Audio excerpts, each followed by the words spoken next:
Olá pessoal, um bom dia a todos, que a graça e a paz do Senhor ela possa alcançar a você, o seu lar, o seu coração. Essa manhã eu gostaria de compartilhar com cada um de vocês a palavra do Senhor que se encontra no texto de Mateus, no capítulo 7, a partir do verso 24. A palavra nos diz assim: Assim todo aquele que ouve estas minhas palavras e as pratica será comparado a um homem sábio que construiu sua casa sobre a rocha. E caiu a chuva, vieram as enchentes, sopraram os ventos e bateram com violência contra aquela casa. Mas ela não caiu, pois tinha seus alicerces na rocha. Pois todo aquele que ouve estas minhas palavras e não as pratica é como um insensato que construiu a sua casa sobre a areia. E caiu a chuva, vieram as enchentes, sopraram os ventos e bateram com violência contra aquela casa, e ela desabou, e grande foi a sua ruína. Quando Jesus acabou de pronunciar estas palavras, estavam as multidões maravilhadas com o seu ensino, porque ele ensinava como quem tem autoridade e não como os mestres da lei. Uma palavra muito simples, mas também de intensa profundidade.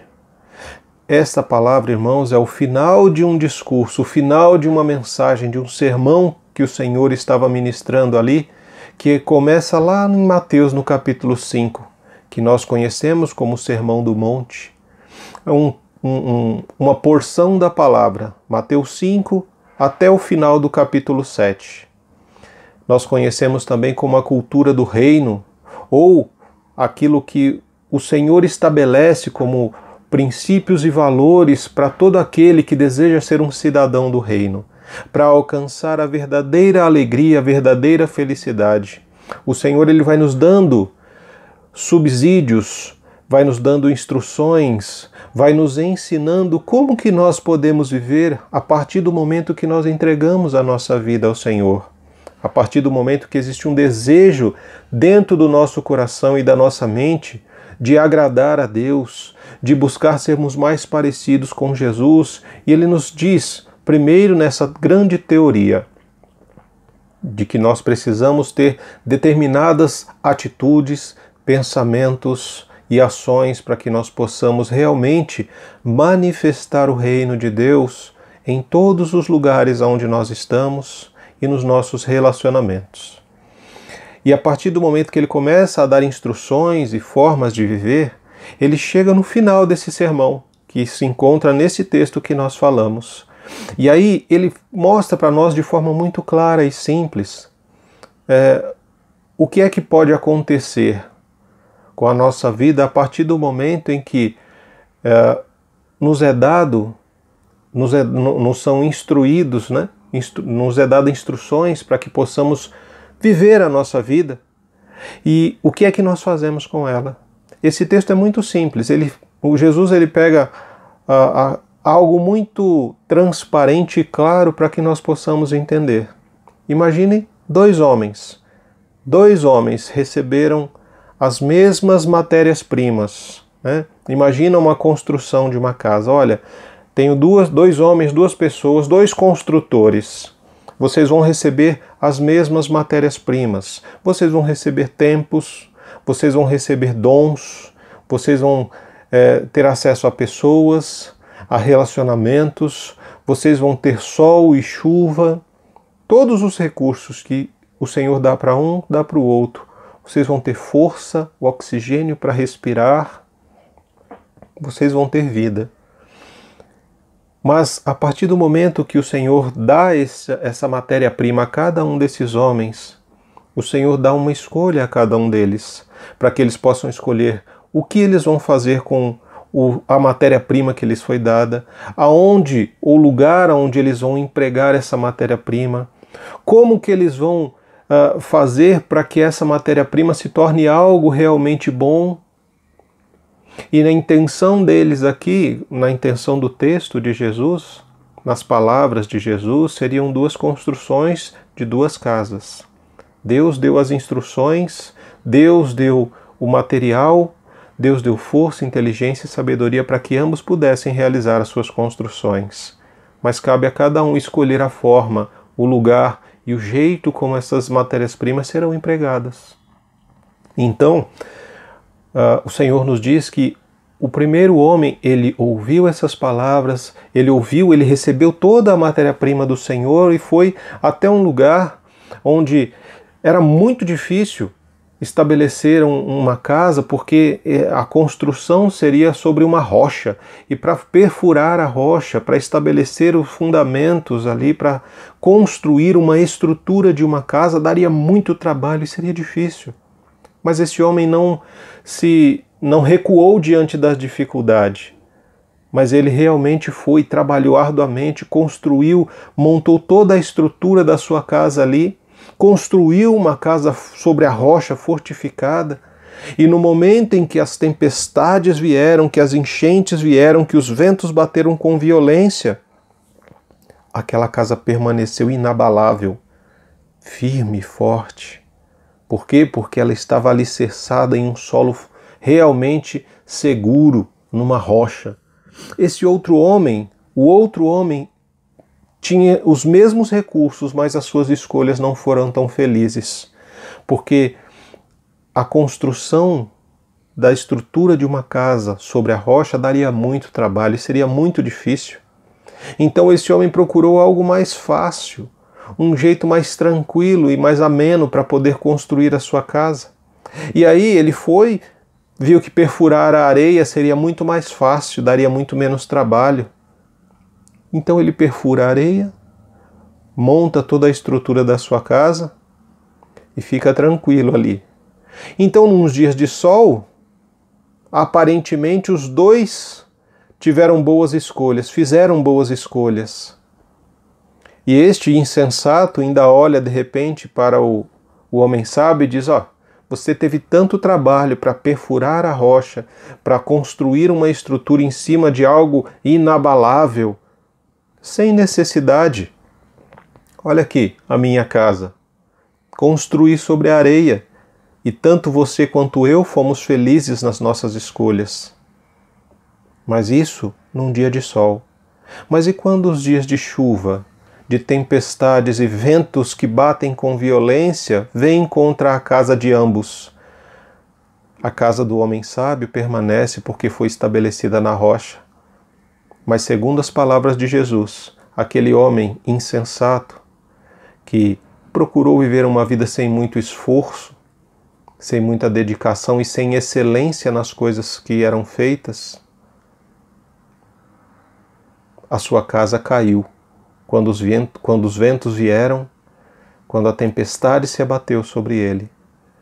Todo o material, toda a matéria-prima que foi empregada naquela casa se perdeu, foi destruída. E quando eu falo disso, toda a matéria-prima, eu estou falando de tempo, eu estou falando de dons, estou falando de tudo o que foi empregado à disposição de pessoas em ajudá-lo a construir aquela casa. Tudo se perdeu. E aí, o que surgem nestes momentos de dificuldade, de problemas, a culpa é de alguém, a culpa é sua, a culpa é dele ou é dela, ou a culpa é de Deus. Porque onde é que está Deus nesse momento de dificuldade? Onde está Deus no momento em que as coisas caíram, em que a minha casa foi destruída por causa da enchente? Por que nós temos essa tendência a colocar a culpa em Deus ou em outras pessoas e não assumir as nossas próprias responsabilidades? A culpa realmente, ela foi desse insensato que tomou decisões erradas no decorrer da sua vida, que empregou mal a matéria-prima que lhe foi dada e que infelizmente agora sofre uma perda grande, muito grande.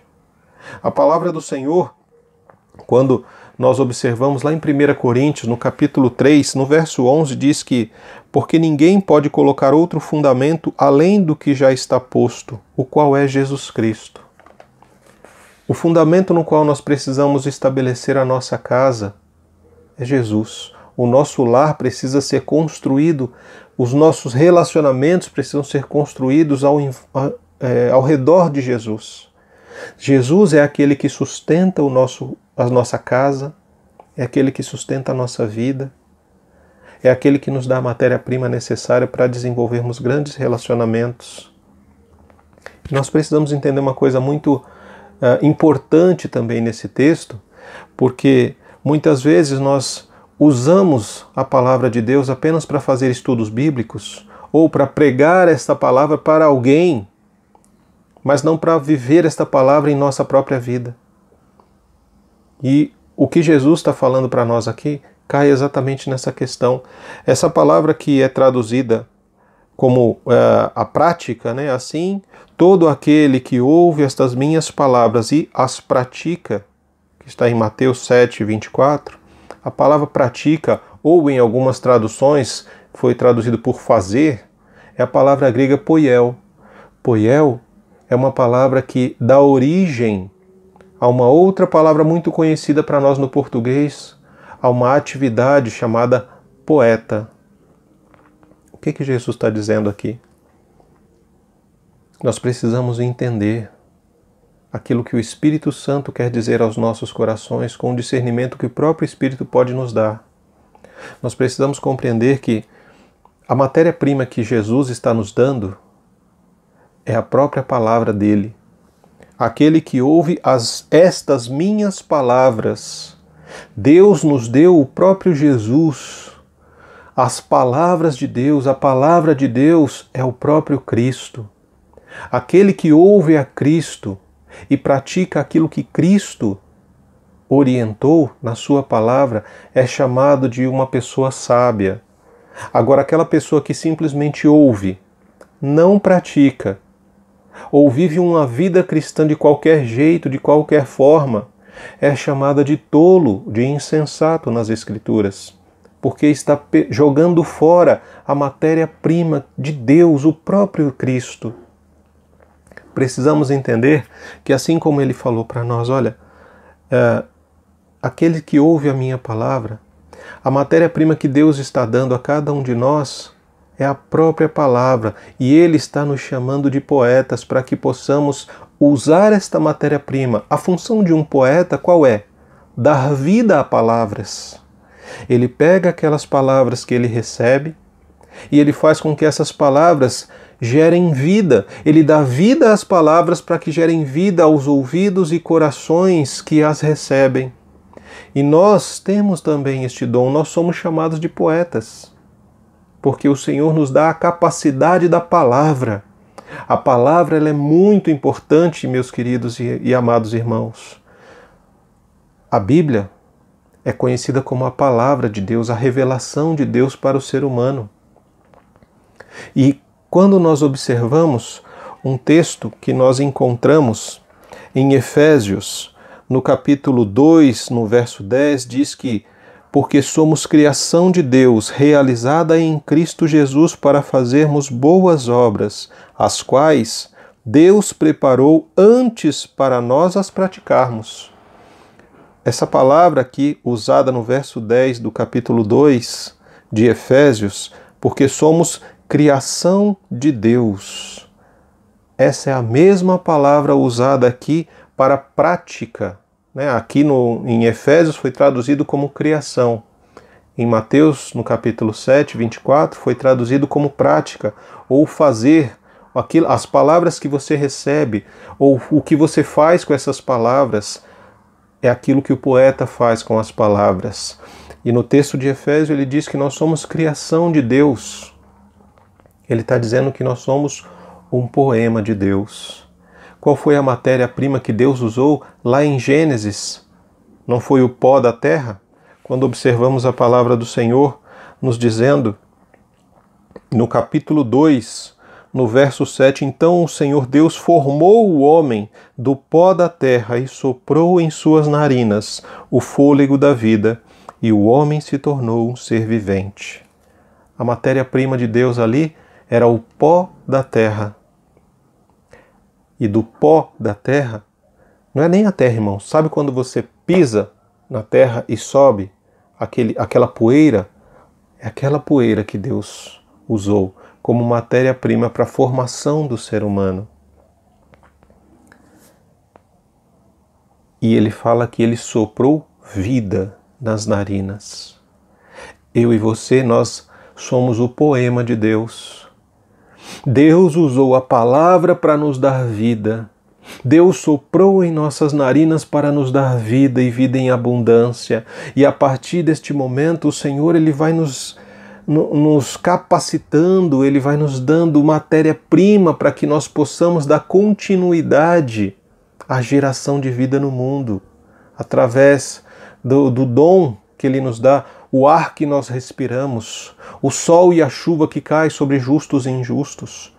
O tempo que todos nós temos é igual para todo mundo, meu querido. Não adianta você dizer, mas eu precisava de mais tempo. Todos nós temos um dia de 24 horas. E o tempo, ele não volta atrás. Nós precisamos aproveitá-lo da melhor forma possível e entender que a nossa vida ela não é feita apenas de momentos bons. Em Eclesiastes, no capítulo 3, diz que existe um tempo de sorrir e um tempo de chorar, um tempo de abraçar e um tempo de se afastar, um tempo para nascer e um tempo de morrer. Não quer dizer que a nossa vida seja formada só de uma coisa ou só de outra, mas na realidade, uma coisa nos prepara para outra. O tempo de afastamento nos prepara para o momento em que pudermos voltar a compartilhar do abraço. O tempo de lágrimas nos prepara para que possamos valorizar os sorrisos. O tempo do nascimento nos prepara para o tempo da morte. E o que realmente vai fazer sentido é o que nós fizemos com tudo isso. São as escolhas que nós tomamos no decorrer da vida. Nós não podemos decidir nem o tempo, nem o dia do nosso nascimento e nem o dia da nossa morte, mas nós podemos decidir o que nós vamos fazer no período entre o nascimento e a morte. São as escolhas que nós fazemos no dia a dia. E são essas escolhas que o Senhor nos dá o poder da palavra. A palavra, assim como no Gênesis, tinha o poder de criar. Quando Deus olhou o mundo, e o mundo não tinha forma, e era vazio, e ele tinha apenas escuridão, o poder da palavra do Senhor criou todas as coisas do nada. Deus disse, haja luz e houve luz, e a partir do poder da palavra, Deus foi criando todas as coisas. E depois o Senhor ele nos dá o poder da palavra, não para criarmos a partir do nada como Deus, porque quando Deus cria, a palavra criar para Deus em Gênesis, lá no capítulo 1, quando diz Deus criou, o criar é a palavra bará, é o criar a partir do nada. Não existia luz, Deus criou a luz a partir da sua palavra. E uma vez que Deus criou todo o planeta, Ele cria o ser humano e põe esse ser humano para governar, para cuidar, para gerar vida nesta terra que está cheia de vida. E uma das formas de gerar vida é por meio da palavra. Aquilo que nós falamos pode gerar vida ou pode gerar morte. E nós precisamos estar atentos à nossa palavra, a essa palavra que nos foi dada. Não podemos agir como insensatos, que não valorizam o dom, que não valoriza o dom da palavra, o dom do tempo, que não valoriza as escolhas que são feitas. Nós precisamos encontrar um coração sábio, como no Salmo 90, para alcançarmos um coração, contar os nossos dias de forma a alcançarmos um coração sábio. E como é que nós contamos os nossos dias para alcançar um coração sábio? Tomando decisões acertadas, procurando entender que existe um trabalho árduo para se estabelecer as estruturas que são necessárias para o sustento de toda a casa. E é necessário que nós venhamos a pagar o preço. Esse preço dos relacionamentos é o preço de negar a nós mesmos, de fazer renúncias que poderiam vir a satisfazer as nossas necessidades temporais. As escolhas feitas por essas duas pessoas foram escolhas totalmente diferentes. Um escolheu estabelecer um relacionamento, uma casa, estabelecer a sua casa de forma eterna. Por isso ele estabeleceu a sua casa sobre a rocha que é Jesus. o único e verdadeiro fundamento para sustentar as nossas vidas, aqui, agora e pela eternidade. Enquanto o outro tomou uma decisão que era apenas temporal, efêmera, passageira, pensando só no aqui e agora, sem pensar nas dificuldades que haveriam de sobrevir sobre a sua vida, sobre o seu lar, sobre a sua família. E nós precisamos compreender, amados, que o que o Senhor nos dá como matéria-prima nos nossos dias precisa ser bem investido, bem aplicado, bem cuidado. O tempo que o Senhor te dá, ele não volta atrás. Então use bem o tempo que você tem para tomar escolhas, fazer escolhas melhor, que venham a impactar de forma eterna a sua existência. Não pense apenas no aqui e agora. Pense que existe uma eternidade à sua frente. E para a eternidade você precisa estar com o coração realmente fundamentado e estabelecido na rocha que é Jesus. Pense nos seus relacionamentos. Como você tem conduzido os seus relacionamentos? Muitas pessoas às vezes dizem: pastor, eu estou orando para que Deus transforme o meu marido, ou para que Deus transforme a minha esposa, ou para que Ele transforme os meus filhos. Porque ele, ou ela, ou os filhos fazem isso, ou aquilo outro que me irritam, que me tiram do sério. Você já parou para pensar que, na realidade, a nossa oração não é para mudar as pessoas, mas a verdadeira oração, ela é feita e realizada para mudar o nosso próprio coração em relação às outras pessoas, a Deus e a nós mesmos. Não dá para nós não podemos pensar em mudar o mundo se nós não estivermos dispostos a mudar a nós mesmos. Eu não posso dar aquilo que eu não tenho. Nós queremos um mundo de pessoas que se respeitem, que se amem, que façam o bem e que gerem vida, que foi para isso que nós fomos criados, gerar vida, nos alegrarmos em Deus, glorificar a Deus com as nossas escolhas. Mas a nossa relação com a matéria-prima que nos é dada, a palavra, é muito escassa.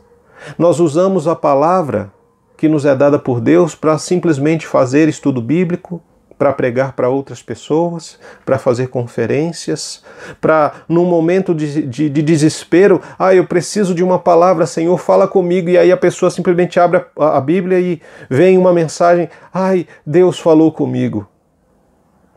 Isso não é cristianismo, isso é misticismo. E não é disso que nós precisamos. Nós precisamos de um relacionamento verdadeiro, de um relacionamento íntimo, de um relacionamento que traga paz, que traga alegria, que traga justiça aos nossos relacionamentos, que faça com que a bondade ela seja despertada no nosso coração e na nossa mente, sem segundas intenções. Por isso nós precisamos olhar para este texto, e as pessoas que ouviram aquela mensagem, meus queridos, elas foram impactadas pela palavra de Deus.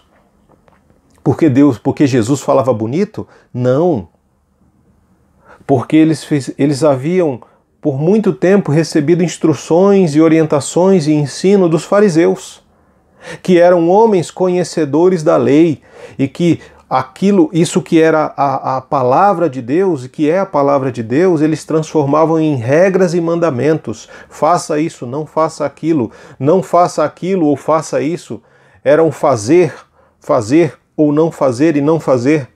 Eram regras e mandamentos. A palavra, a matéria-prima que Deus deu a esses homens, eles transformaram em regras e mandamentos. E isso trouxe um jugo pesado para cada uma das pessoas que ouviam. Era pesado obedecer às leis, era pesado obedecer às regras e mandamentos. Mas aí aparece Jesus. Jesus, com toda a calma, com toda a transparência, com toda a simplicidade e amor, ele vem e ele começa a tratar e a mostrar, a abrir os olhos daquelas pessoas para o que realmente Deus estava falando, para o que eles realmente deveriam fazer com as palavras que lhes haviam sido dadas. Por isso Jesus diz àquelas pessoas, lá em Mateus ainda, no capítulo 11, Ele vai falar para essas pessoas: olha, venham a mim, todos vocês que estão cansados e sobrecarregados, e eu vos darei descanso. Eu vou tirar de vocês esse jugo pesado que se tornou a palavra de Deus. E eu vou fazer com que esse jugo caia sobre mim. E vou dar a vocês um jugo muito mais leve, para que vocês aprendam de mim, Jesus, os ritmos da graça, como é que vocês podem se relacionar com o Pai, como é que vocês vão viver uma vida sem regras e mandamentos, mas com escolhas sadias, com escolhas que gerem vida, com escolhas que tragam alegria ao coração do ser humano. Um relacionamento com Deus é totalmente diferente disso que os fariseus falavam. Faça, não faça. Jesus veio dizer para nós: olha, vocês são filhos e filhas de Deus, são amados de Deus e precisam viver como filho e uma filha amada. Quando os filhos eles são amados e eles recebem esse amor dos pais, eles entendem que as suas escolhas precisam ser uma resposta ao amor que eles tanto estão recebendo.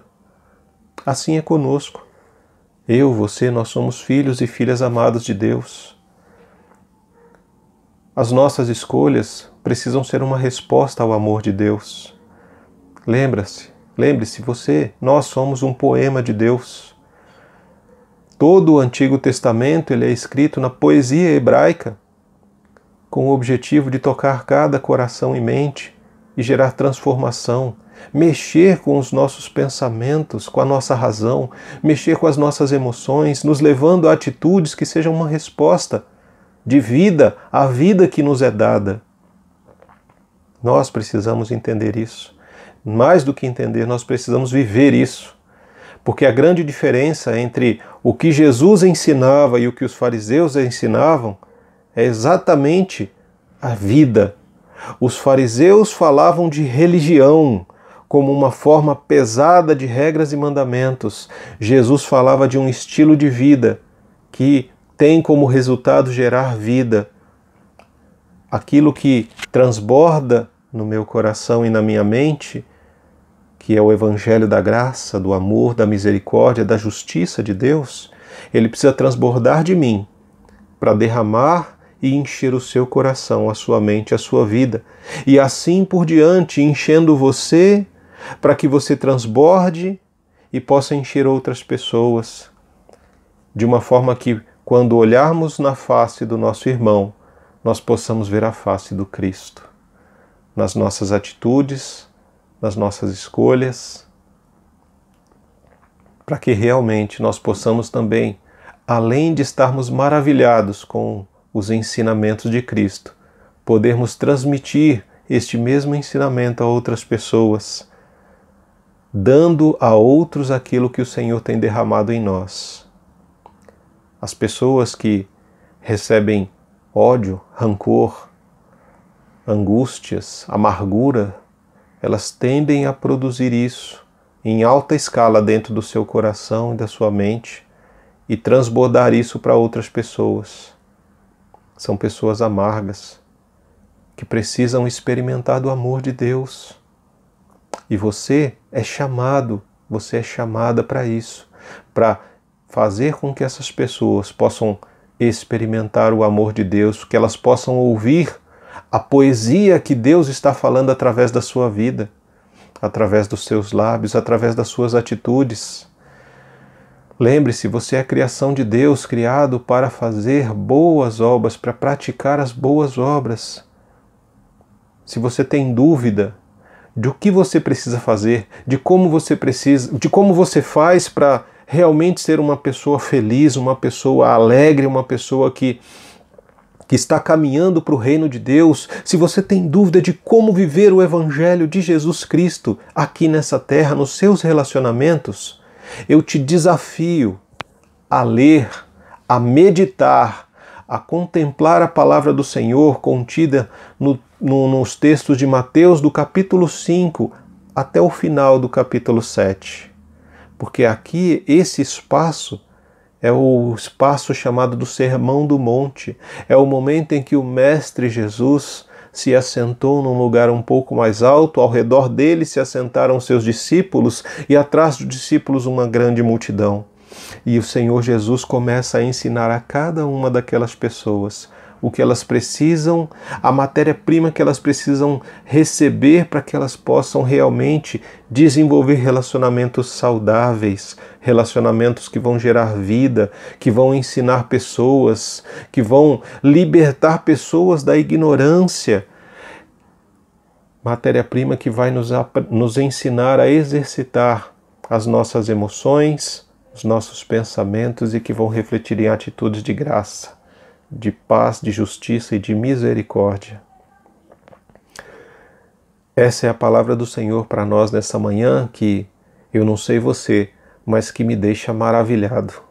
Eu fico encantado cada vez que eu posso mergulhar na palavra de Deus e deixar que ela adentre a minha alma, que ela adentre o meu coração, que ela toque o mais profundo do meu ser, fazendo com que eu tome escolhas, que eu abra mão de coisas que me levavam ao egoísmo, ao individualismo, e me tornam uma pessoa um pouco melhor, porque nós, cada um de nós, sem Deus, nós somos terríveis.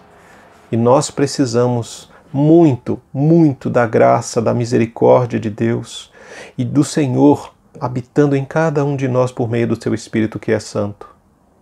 Eu te convido nessa hora a esse momento tão especial, que é o momento em que nós falamos com o Pai, respondendo ao chamado dele, porque na oração, a nossa função, a nossa parte na oração é sempre a segunda parte.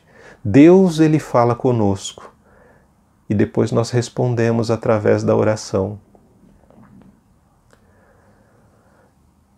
Senhor, obrigado pelo teu cuidado, pela tua graça, obrigado pela misericórdia do Senhor que se estende a cada um de nós e aos nossos corações, às nossas casas, os nossos lares. Obrigado por esta palavra nessa manhã em que o Senhor trata conosco e nos lembra que nós recebemos tudo o que nós precisamos para glorificar o teu santo nome. Nós recebemos o ar que respiramos, nós recebemos bens materiais, recebemos força física, recebemos amor, recebemos o cuidado, recebemos o dom da vida. E nós precisamos tomar escolhas, Deus, que faça com que essa vida se multiplique, gerando vida nos nossos relacionamentos, independente do lugar onde nós estejamos. Seja no nosso lar, seja no nosso trabalho, seja numa condução em que estamos a caminho, porque, na realidade, essa nossa vida, nós somos peregrinos, estamos de passagem, mas não podemos simplesmente passar sem tocar vidas, sem transformar corações, sem realmente manifestar aquilo que o Senhor tem falado aos nossos corações e tratado conosco. Por isso, Senhor, que em nome de Jesus nós possamos ser pessoas sábias nas nossas decisões, que mesmo que nos dê trabalho e que seja difícil, que seja complicado, nós possamos sempre escolher por aquilo que é mais seguro, que a segurança de cada um de nós está em Jesus Cristo. Por isso, no Senhor Jesus, nós depositamos os nossos sonhos, as nossas esperanças, as nossas alegrias. É no Senhor Jesus que nós aguardamos realmente uma transformação completa do nosso ser, por meio da ação do Espírito Santo habitando em nós e através de nós, gerando vida. Pai, obrigado. Obrigado por sermos teus filhos. Obrigado, Senhor, por sermos o poema que o Senhor formou e criou. E nos ajuda, Espírito Santo, com a nossa vida realmente tocar outras vidas, assim como os poemas fazem conosco.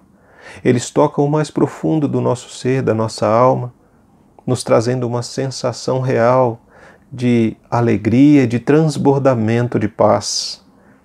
Que nós possamos ser este poema de Deus, que nós possamos gerar poemas em outras pessoas com as nossas palavras, palavras de vida, palavras de consolação, palavras de amor que fluem do alto trono da graça do Senhor. Senhor, em nome de Jesus, eu te peço por cada uma dessas pessoas que me ouvem nesta manhã. Peço pelos seus lares, peço pelas suas escolhas, peço para que as casas dessas pessoas estejam sendo realmente construídas sobre a rocha que é Jesus.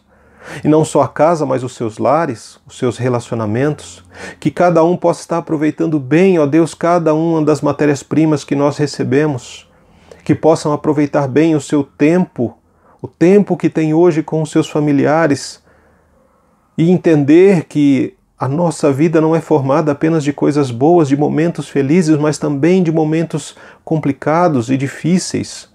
Entender que aquilo que acontece de bom ou de ruim nos prepara para um outro ponto.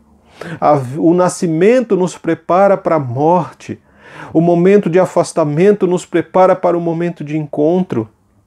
Assim como o momento de afastamento de Jesus, quando o Senhor ele foi crucificado, morreu e ressuscitou ao terceiro dia e subiu aos céus. Esse momento em que a ascensão de Jesus foi um momento de separação, para nos preparar para o seu retorno glorioso, onde será realmente estabelecido plenamente o reino dos céus. Neste mundo onde toda a criação será restaurada, onde o nosso relacionamento será restaurado plenamente e onde poderemos realmente desfrutar de uma vida eterna, plena, completa, perfeita, de conhecimento e relacionamento, onde vamos ter a eternidade para conhecer o Pai, o Filho e o Espírito Santo. Obrigado, Senhor, pelo privilégio que o Senhor nos dá de poder compartilhar a palavra, de poder responder ao Teu amor por meio da oração. Fica conosco em nome de Jesus, Pai. É assim que oramos em nome do amado Cristo. Amém. Amém, meus amados e queridos. Que o Senhor ele possa continuar falando com você no decorrer deste dia, desta semana. Reflita sobre o que nós conversamos hoje.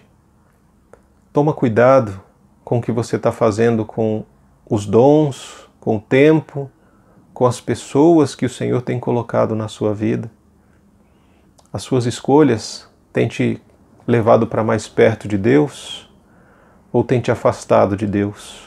As suas escolhas, elas têm feito com que você se pareça mais com Jesus ou mais com o seu entorno, com o mundo que te cerca?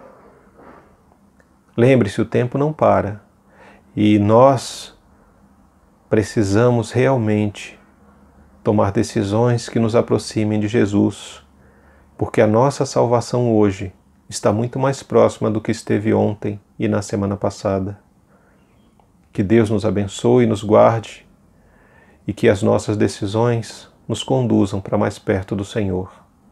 É no amor de Deus, na graça de Jesus e nas consolações e na comunhão do Espírito Santo que eu abençoo a você, a sua casa, o seu lar em mais este dia. Em nome de Jesus. Amém.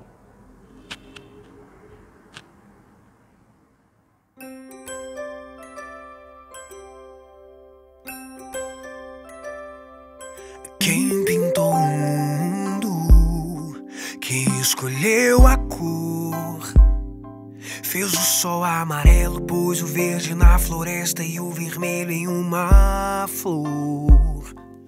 Quem pintou o mundo, quem escolheu os tons, fez a noite escura, desenhou a clara lua, misturando o que era bom.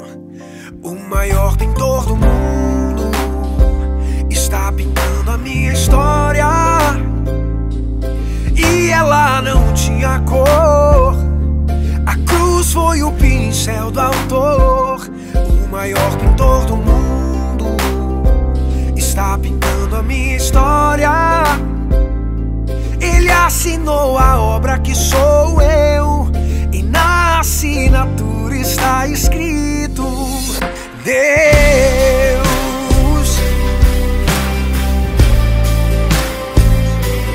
La, la, la, la, la, la.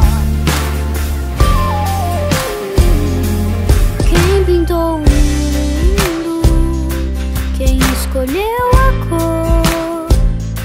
Fez o sol amarelo, pôs o verde na floresta e o vermelho em uma flor. Quem pintou o mundo? Quem escolheu os tons? Fez a noite escura, desenhou a clara lua, misturando o que era bom.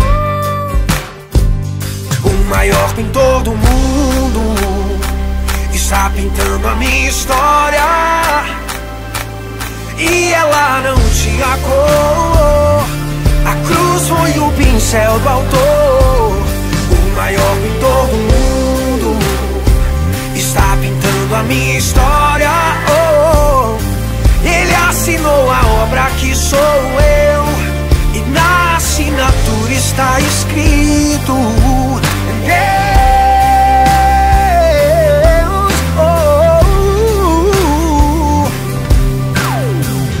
pintou minha vida com o sangue derramador. Pintou minhas vestes com o branco da santidade. Pintou o meu interior com sua glória.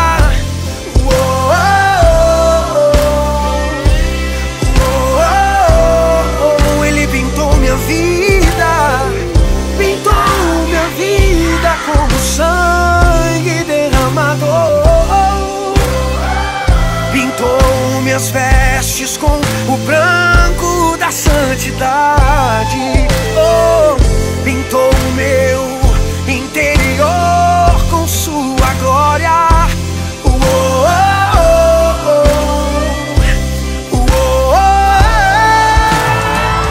O maior pintor do mundo está pintando a minha história.